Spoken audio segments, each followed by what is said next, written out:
नमस्कार साथियों, स्वागत है आपका हमारे प्यारे से परिवार विज्ञप्ति पीसीएस पर। तो जो आरओ की री एग्जाम की टेस्ट सीरीज चल रही है, 3 टेस्ट उसके हो चुके हैं। तीसरा टेस्ट जो हिस्ट्री का सेक्शनल टेस्ट हुआ था, उसके आपने 140 क्वेश्चनों का डिस्कशन वीडियो देख लिया होगा। अब बच जाते हैं 60 क्वेश्चन हिंदी के, तो उसका डिस्कशन वीडियो आज हम इस क्लास में देखेंगे। तो पहला क्वेश्चन देखेंगे, सीधा पहले क्वेश्चन को रफ करके सीधा पहला क्वेश्चन देखते हैं आपके साथ। आइए, तो पहला क्वेश्चन क्या कह रहा है? पहला क्वेश्चन कह रहा है मध्य रात्रि के समय के लिए एक शब्द है। चारों ऑप्शनों को बारीक से जांचेंगे, ऐसा नहीं आंसर बता के आगे नहीं बढ़ेंगे। जब तक चारों क्वेश्चन को बारीक से नहीं जान लेंगे, चारों ऑप्शन को बारीक से नहीं जान लेंगे, तब तक अगले क्वेश्चन पे नहीं चलेंगे। तो पहला क्वेश्चन क्या कहता है? मध्य रात्रि का समय के लिए एक शब्द है। अब मध्य रात्रि के समय को क्या कहा जाता है? देखिए, ऑप्शन ए निशीथ, मार्तंड, अपराह्न, मध्याह्न। तो आप जानते होंगे पूर्वाह्न, मध्याह्न और अपराह्न। दोपहर से पहले का समय पूर्वाह्न, मध्य का समय मध्याह्न, दोपहर का समय मध्याह्न, दोपहर के बाद का समय अपराह्न। ये आप जानते हैं, मतलब आपने सुना भी होगा। अब मार्तंड कई लोगों को नहीं पता होगा। मार्तंड क्या होता है? जो दोपहर के समय का सूर्य होता है उसको बोला जाता है आपका मार्तंड। दोपहर के समय के सूर्य को मार्तंड बोला जाता है। दोपहर के पहले का समय पूर्वाह्न, दोपहर का समय मध्याह्न और बाद का समय अपराह्न। मार्तंड दोपहर के समय का सूर्य। निशीथ क्या होता है? रात्रि का दूसरा पहर। और रात्रि का पहला प्रहर क्या होता है? उसे बोलते हैं प्रदोष। ये जो भी शब्द बताए जा रहे हैं ये आप नोट करते चलिए, काफी इंपॉर्टेंट होते हैं। प्रदोष होता है रात्रि का पहला प्रहर, और दूसरा प्रहर निशीथ होता है, जिसे हम मध्य रात्रि का समय भी बोलते हैं। रात्रि के 3 प्रहर, पहला प्रहर प्रदोष, दूसरा निशीथ, तीसरा त्रियामा। तीसरा क्या होता है आपका? त्रियामा। यहाँ आपके लिख भी दे रहे हैं, ये नोट करते चलिए। पहला प्रहर क्या होगा? प्रदोष, दूसरा मध्य रात्रि का जिसे कहा जाएगा निशीथ, तीसरा होगा आपका त्रियामा। तो इसका आंसर क्या हो जाएगा? Answer A. चारों ऑप्शन को आपने देख लिया होगा। निशीथ क्या होता है? रात्रि का दूसरा पहर। मार्तंड क्या होता है? दोपहर के समय के सूर्य को मार्तंड कहा जाता है। मध्याह्न आपको बताया कि दोपहर का समय। अपराह्न दोपहर के बाद का, दोपहर से पहले का समय पूर्वाह्न। और कई शब्द बता देते हैं, जैसे क्या होता है? एक होता है अरुणोदय। सूर्य को जो पहले की लालिमा होती है उसको बोला जाता है अरुणोदय। अरुणोदय, सूर्य के पहले की लालिमा। देखिए यहाँ लिख देते हैं अरुणोदय, सूर्य के पहले की लालिमा होती है। एक और शब्द होता है गोधूली। शाम के समय को गोधूली कहा जाता है। शाम के समय को क्या कहा जाता है? गोधूली। ये कई शब्द हैं जो पूछे जाते हैं दिन और रात से, अब आप समझ रहे होंगे। देखिए, पहले का, दोपहर के पहले का समय पूर्वाह्न, दोपहर का समय मध्याह्न, दोपहर के सूर्य को क्या बोलते हैं आप? मार्तंड, बाद का समय अपराह्न, शाम का समय गोधूली, रात्रि का पहला प्रहर प्रदोष, दूसरा प्रहर निशीथ, दूसरा त्रियामा। तो यहाँ से आप क्लियर हो गए होंगे। अब चलते हैं अगला क्वेश्चन। अगले क्वेश्चन से चलने से पहले आपको जो पेपर 4 हम लोगों के द्वारा एथिक्स का चलाया जा रहा है उसको एक बार समझा देते हैं। तो एथिक्स का पेपर 4 आपका 10 तारीख से स्टार्ट हो रहा है, जिसमें आपके डेली 3 क्वेश्चन दिए जाएंगे प्रैक्टिस के लिए।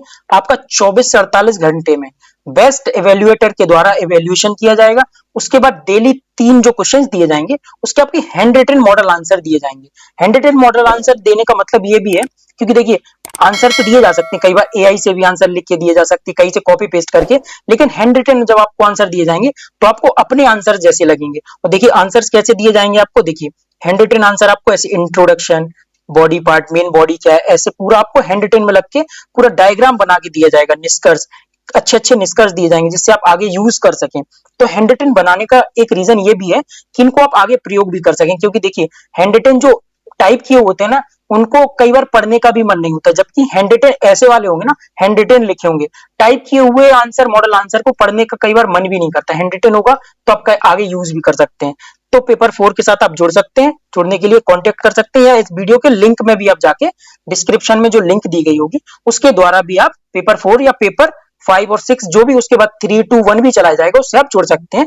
मेंस के लिए जो भी मेंस दे रहे हैं कैंडिडेट इस बार, तो वो पेपर 4 के साथ जुड़ सकते हैं। अब चलिए सीधा चलते हैं अगले क्वेश्चन, बिना देरी किए हुए अगला क्वेश्चन देखते हैं। 142 क्वेश्चन क्या कहता है? जिससे पार पाना कठिन हो, जिससे पार पाना कठिन हो के लिए एक शब्द क्या है? दुर्धिगम, दुर्भिसंधि, दुर्वियोजन, दुरअतिक्रम। अब देखिए दुरअतिक्रम, यहाँ क्या दिया? पहला क्या है? दुरअधिगम। अधिगम का मतलब होता है पहुंचना, तो दुरअधिगम का मतलब होता है जहां पहुंचना संभव ना हो। तोड़ तोड़ के देखिए, दुरअधिगम, अधिगम का मतलब पहुंचना, दुरअधिगम के मतलब जहां पहुंचना संभव ना हो। दुर्भिसंधि, दुर्भिसंधि क्या होती है? बुरे उद्देश्य के लिए की गई संधीय योजना, किसी के बुरे उद्देश्य के लिए की गई संधीय योजना।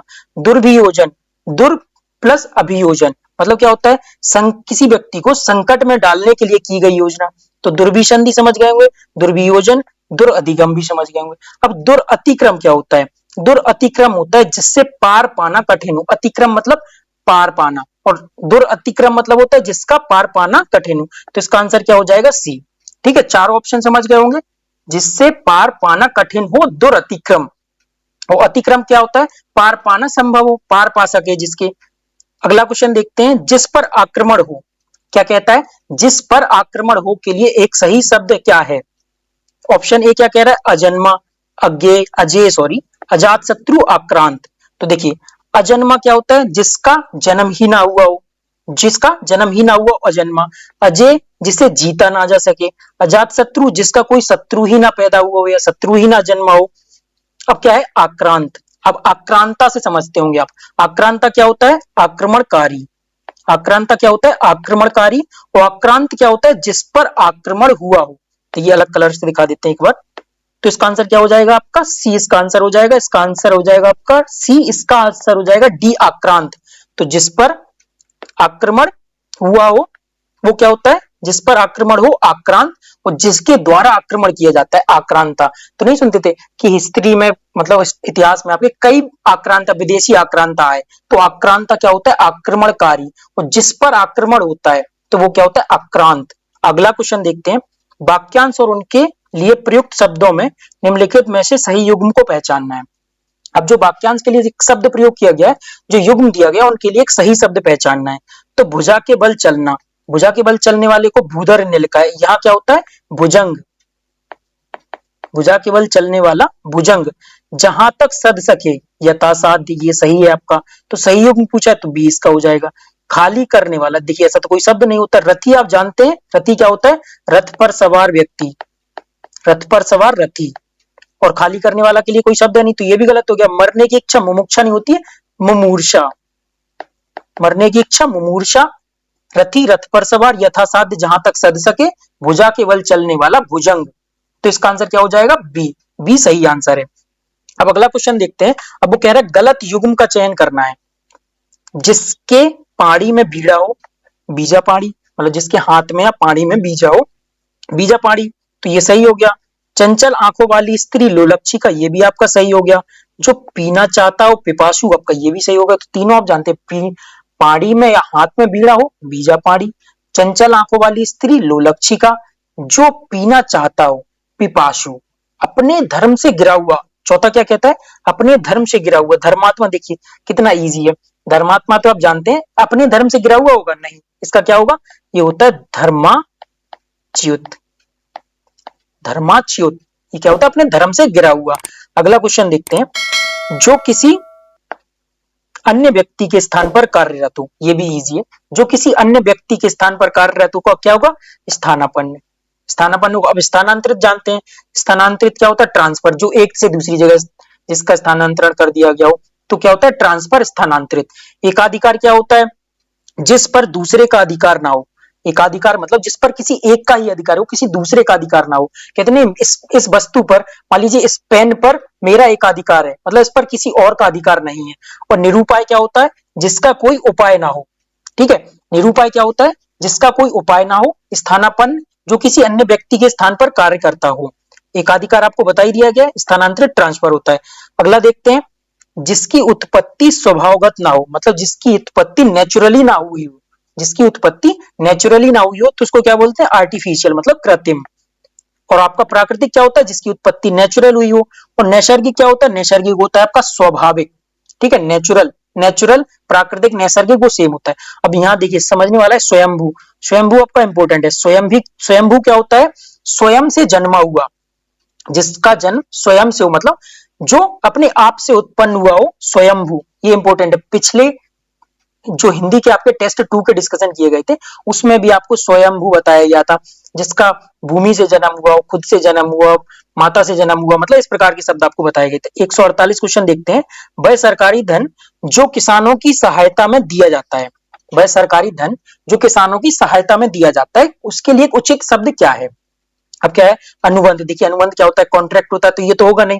तकावी, देखिए आपने तकावी इतिहास में भी सुना होगा, वह सरकारी धन जो किसानों के लिए यूज होता है उसको तकावी ऋण बोलते हैं। ठीक है, तकावी ऋण के बारे में सुना होगा, तो इसका आंसर हो जाएगा बी।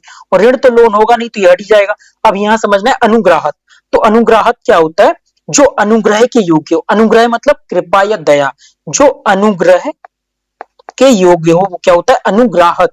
तो यहाँ तोड़ के भी आप समझते हैं, अनुग्राहक मतलब अनुग्रह के योग्य व्यक्ति, अनुग्रह मतलब कृपा और दया के योग्य व्यक्ति। ठीक है, अगला क्वेश्चन देखते हैं। अब अगला क्वेश्चन क्या कह रहा है, गलत युग्म का चयन करना है। ऐसी सौभाग्यशाली स्त्री जो पति पुत्र व कन्या से युक्त हो, तो इसको क्या बोलते हैं पुरंधरी। देखिए ठीक है, वह स्त्री जिसका पति दूसरा विवाह कर ले, तो दूसरा विवाह जो कर लेता है उसको अवीरा नहीं बोलते, उसको क्या बोलते हैं अध्यूड़ा, अध्यूड़ा बोलते हैं उसको, अध्यूड़ा। ठीक है, अवीरा किसको बोलते हैं, अवीरा बोलते हैं वह जिस जो पुत्र या पति रहित स्त्री हो, पुत्र या पति रहित स्त्री को बोलते हैं अवीरा, और जिसका पति दूसरा विवाह कर ले उसको बोलते हैं अध्यूड़ा। वह स्त्री जो पर पुरुष से प्रेम करे। तीसरा देखते हैं, वह तो दूसरा आपका गलत हो गया, गलत युग्म का ही चयन करना है, तो बी आपका आंसर हो जाएगा। अब अगला क्या है, वह स्त्री जो पर पुरुष से मतलब दूसरे पुरुष से प्रेम करती हो उसको क्या बोलते हैं परकीया। वह स्त्री जिसका पति मर चुका उसको विधवा, ये तो इजी है आपके लिए करना। तो आपको समझना क्या था, वह स्त्री जिसका पति दूसरा विवाह कर ले, पति दूसरा विवाह कर ले तो क्या होगा अध्यूड़ा, और अवीरा क्या होता है जिसका पुत्र या पति मर गया हो, और वह स्त्री जिसका पति मर चुका हो विधवा। मतलब अवीरा होता है, अवीरा और विधवा में बारीक सा अंतर है। विधवा क्या होता है जिसका पति मर चुका हो, और अवीरा क्या होता है पुत्र या पति रहित स्त्री। ठीक है, अगला क्वेश्चन देखते हैं, कंफ्यूजन नहीं रखना अवीरा और विधवा में। अब अगला क्वेश्चन क्या कहता है, जो जुड़ा या मिला ना हो, मतलब जो जुड़ा भी ना हो या मिला भी ना हो, अलग अलग हो, के लिए एक शब्द है शंभूत। तो शंभूत क्या होता है एक साथ उत्पन्न ना होने वाला, एक साथ उत्पन्न होने वाला, सॉरी, संभूत होता है एक साथ उत्पन्न होने वाला। चंपू क्या होता है, देखिए चंपू काव्य आपने जिसने पढ़ा होगा, तो चंपू एक काव्य होता है, गद्य और पद्य का मिश्रण होता है चंपू। अब अनुभूत क्या होता है, जिसका अनुभव किया गया हो, जिसका अनुभव किया गया हो अनुभूत। संभूत जो उत्पन्न हुआ हो। चंपू क्या होता है गद्य और पद्य का मिश्रण। अब असंहत क्या होता है, संहत के मतलब असंहत संहत शब्द से बताएं, तो जो होता है एक साथ या जुड़ा हुआ, तो इसका के लिए एक शब्द क्या हो जाएगा, जो जुड़ा या मिला ना हो, तो उसका क्या हो जाएगा डी आपका क्या हो जाएगा असंहत। संहत क्या होता है जो जुड़ा हो मिला हो, तो उसका विलोम क्या होगा असंहत, जो जुड़ा या मिला ना हो। इसका आंसर डी हो जाएगा। अगला क्वेश्चन देखते हैं, दाहिना का तत्सम रूप है। अब यहां से आपके तत्सम तद्भव आ जाएंगे 151 से 160 तक। तो 10 क्वेश्चन आपके सब टॉपिक के, विलोम के, तत्सम के, शुद्ध अशुद्ध के, विशेषण के, तो सभी जो आपके आरओ में 6 टॉपिक्स आते हैं उनके 10 क्वेश्चन हर टेस्ट में आपके पुटअप किए जाएंगे। अब तो यहाँ से तत्सम तद्भव शुरू होते हैं। तो 151 देखते हैं, दाहिना का तत्सम रूप पूछा है, तो ये दक्षिण नहीं है, ये करेक्ट कर लीजिए, ये दक्षिण है। तो दाहिना का तत्सम रूप भी दक्षिण होता है। ठीक है, तो ये गलत लिखा हुआ है, एक बार करेक्ट कर लीजिए इसको, तो ये दक्षिण होगा। माँ का तत्सम रूप, अगला के क्वेश्चन देखते हैं, कुछ कुछ आपको याद ही करने होंगे। माँ का तत्सम रूप क्या होगा मातृ, ये तो इजी आप सभी कर लिए होंगे। अब एक अगला देखते हैं, निम्नलिखित में से कौन सा तत्सम शब्द है, यजमान, सपना, शयाना, ओष। तो देखिए ये यज्ञमान भी होता है, यही यजमान भी होता है, तो यही आपका तत्सम शब्द है। इसका तद्भव क्या होगा जजमान, तो ये आपका तद्भव तत्सम शब्द है, इसका तद्भव होगा जजमान। शयाना, ये सब आपके तत्भव शब्द हैं, ये आपके तद्भव शब्द हैं। शयाना का तत्सम क्या होगा संज्ञान, सपना का होगा आपका स्वप्न, ओष का होता है अवश्याय, ये आपका इंपोर्टेंट है ओष, ओष आपका इंपोर्टेंट है, अवश्याय इसका तत्सम होता है। तो उसने पूछा क्या है तत्सम शब्द कौन सा है, तो यहाँ यजमान आपका तत्सम शब्द है, जिसे यजमान भी कहते हैं, जिसका तद्भव जजमान होगा। शयाना आपका तद्भव शब्द है, शयाना तत्, ओष और सपना ये आपके तद्भव शब्द हैं, इनके तत्सम क्या होंगे संज्ञान, सपना का आपको बताया स्वप्न, ओष का अवश्याय। अगला क्वेश्चन देखते हैं, क्लियर हो गया होगा ये क्वेश्चन। अगले पे चलते हैं, 154 क्वेश्चन कह रहा है निम्नलिखित में से कौन सा तद्भव, अब कौन सा निकालना है तद्भव शब्द निकालना है। तो वो कह रहा है तद्भव शब्द कौन सा है, कराह, अवर, कड़वा, रिक्त। तो देखिए तद्भव सिंपल सा शब्द होता है, ये भी आपको बताया।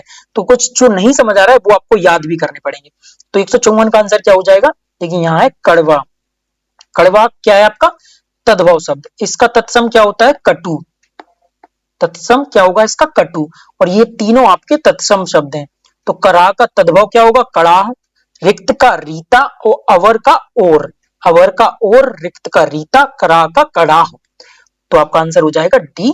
ये आपका तद्भव शब्द है कड़वा। इसका तत्सम होगा कटु। अगला है, अगला फिर से तत्सम पूछा गया है कि इनमें से कौन सा आपका तत्सम शब्द है 155। तो इसमें सरसों, सेठ, सुई और स्वर्ण। तो आप देखिए तत्सम पूछा है, तो यहाँ आपको बताया था ऊपर का रा, नीचे का रा।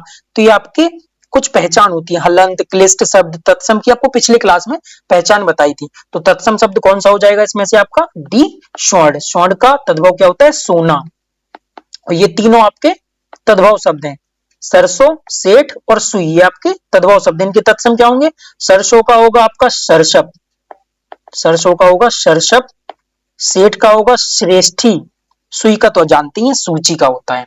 ठीक है, श्रेष्ठ का, सेठ का श्रेष्ठी, सरसों का सरसप, सुई का सूची का। और स्वर्ण आपका तत्सम शब्द है जिसका तद्भव होगा सोना।